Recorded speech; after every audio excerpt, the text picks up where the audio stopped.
Behind me is a Subaru WRX STI A-Line and it is automatic. Can you have an automatic STI? Let's find out.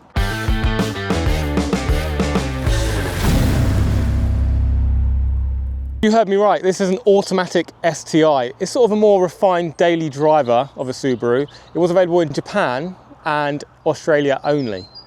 Although it's an automatic, it still has the EJ257 2.5 litre boxer engine producing 296 brake horsepower. So styling wise, as always, I think it looks really good. Blue and gold, perfect combination. We've got the Subaru bonnet scoop on the front. As I said, gold OZ alloys. With a nice big bulging arch here, big fan of that. Unlike other Subaru STI models, this one has quad exhaust tips, which is a bit unique, but I think it looks good. And of course, this signature massive wing, which I love. It's also got a little carbon fibre effect on the badge. So another thing to note is these brake lights are upgraded. They're not the original ones. The original ones look like this. And I think these ones look a lot better. So the exhaust setup on a Subaru being completely stock is quite rare, but this one is, and it sounds like this.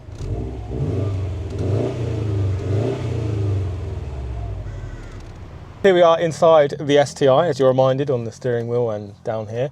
And it only has two pedals, like I mentioned, automatic, which feels very weird, and flappy paddles in a Subaru. Very interesting. I'll show you how they go shortly, see how they work. Down here we have an SI drive select mode, which basically you can change from sport or sport sharp, throttle response, steering response. Doesn't do anything with the suspension, that is passive. And this one actually has upgraded coilovers, but it does stiffen up everything else. We've got a manual handbrake, which is great because we don't want to, we're moving. We don't want to have one of those electric ones. This is good for skids. And the gear selector, like I mentioned down here, is very almost Toyota vibes, if you ask me. It does have a sequential shift mode. Again, like other cars, the wrong way around. You want back to go up, down to go forwards, but minor because you've got these paddles. Enough yapping, let's go for a drive.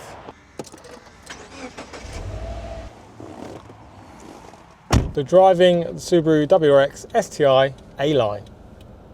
And another JDM car, so again, indicators on the right-hand side of the steering wheel.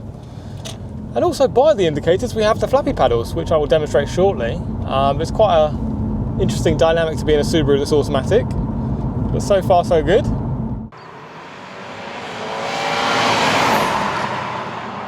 So as I said already, this is a bit more of a friendly, daily drivable STI, and you can feel that straight away when you're sat in here. It's got a nice Alcantara seat, it's very comfortable, and paired with that auto gearbox, I could see being quite a nice daily driver, but still having that Subaru edge. I haven't driven it hard yet, but it feels so smooth so far, which is nice, and relatively quiet, especially for a Subaru. There's a lot more daily drivable amenities, keyless entry being one of them. Some of these have heated seats, this particular one doesn't. I'm not sure it's entirely necessary, but it's always good to have. We've got push to start, so remote, well, keyless entry, keyless start. We've got electric mirrors. This car also has an upgraded sound system over the standard STI. So down here under the gear selector we have the SI drive mode, which changes from sport to sport sharp, like I already mentioned. At the moment we're just in sport. I'll leave it in that for a minute, and if I change it I'll let you know, but so far so good. It doesn't feel completely unresponsive. Put my foot down, can hear the turbo. Yeah, it feels good. So this car sat on Cusco coilovers. They are adjustable, the dampers, and actually the firm's very nice. It's relatively firm, but it's also, you know, compliant, directional, feels sporty, so very good, suits the car. So just driving around sort of in traffic now, and I could see the appeal of an automatic STI in this sense. I'm sat in traffic, crawling along, and very pleasant. Could be in any car right now. And I'm in a bright blue and gold Subaru, so I'm having a good time. All right, let's see how this performs in this little corner here. Let's see if it's responsive. Let's go around. Directional. Put my foot down.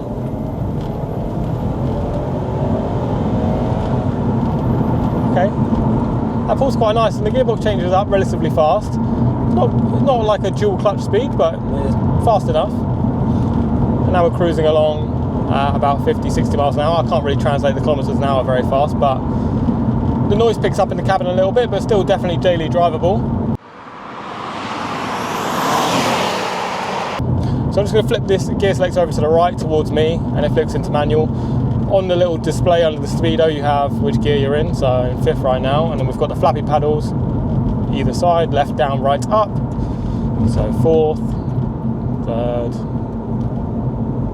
I'm going to go second, and then we'll do a little pull. Okay. Nice. The paddles are mounted to the steering column, not to the steering wheel itself, but they are quite big, so you can reach them when you're turning, so it's not a big problem. And they feel quite nice and responsive when you're clicking them. They're, like I say, not a dual clutch speed. The car can do 0 to 60 even with the automatic gearbox in 5.2 seconds. That is definitely no slouch. And it does feel quick. It's got a nice mid-range, that 2.5 with the turbo. Like I say, you can hear the turbo. Well, you might not be able to hear it, but I can hear it. And we're into 40 miles an hour, so I'll slow down. Brakes feel good.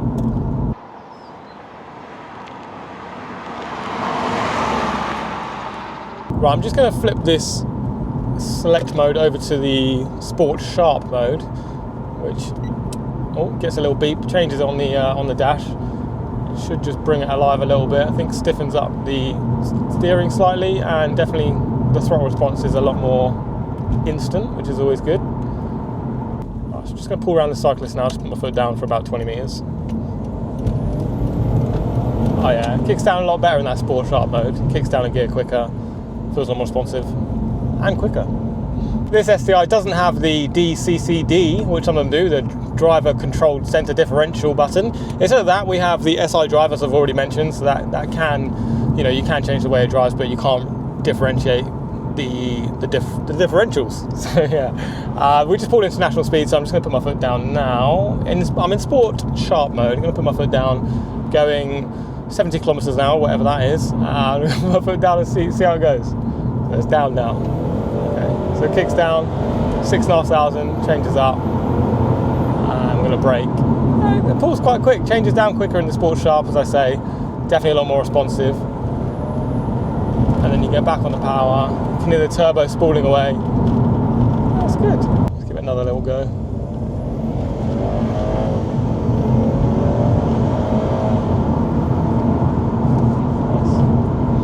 The turning circle on this car is actually very good. I drove a WRX STI Hawkeye the other day, and the turning circle was horrendous. But this one, look at that.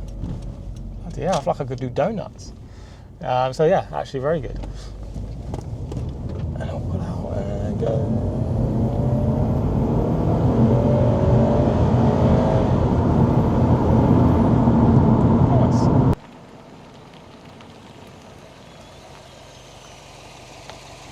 This car to me doesn't feel like a Subaru. I think it's partly because it doesn't have that sort of theatre with the noise. So I think when maybe an exhaust and a blow-off valve could add a bit of noise, a bit of theatre. But with this automatic gearbox, it is a little bit slow to shift up.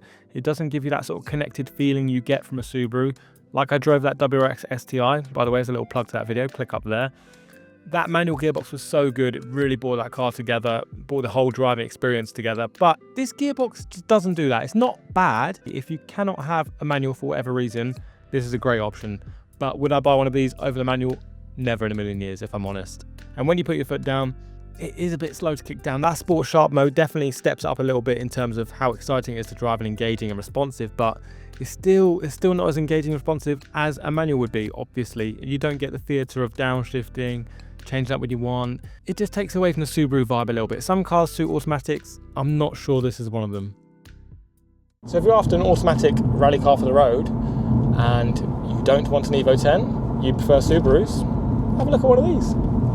That was the WRX STI A-Line. A Subaru STI, but an automatic variant. I think it's very unique, very, very quirky. Like I say, it's only available in Japan and Australia, so you don't see any about. I don't think I've ever seen one of these on the road before, so that's definitely a bonus. If you want to check out the other Subaru STI I did, click up here. If you would like to subscribe, I'm nearly at 1,000 subscribers, so if you could subscribe, I'd appreciate it. Click that red button, wherever it may be. And yeah, comment what you want to see next, any other cars you want to see. If you have a car you want me to drive, let me know. Drop me an email, drop me an Instagram DM, whatever. And yeah, thanks for watching.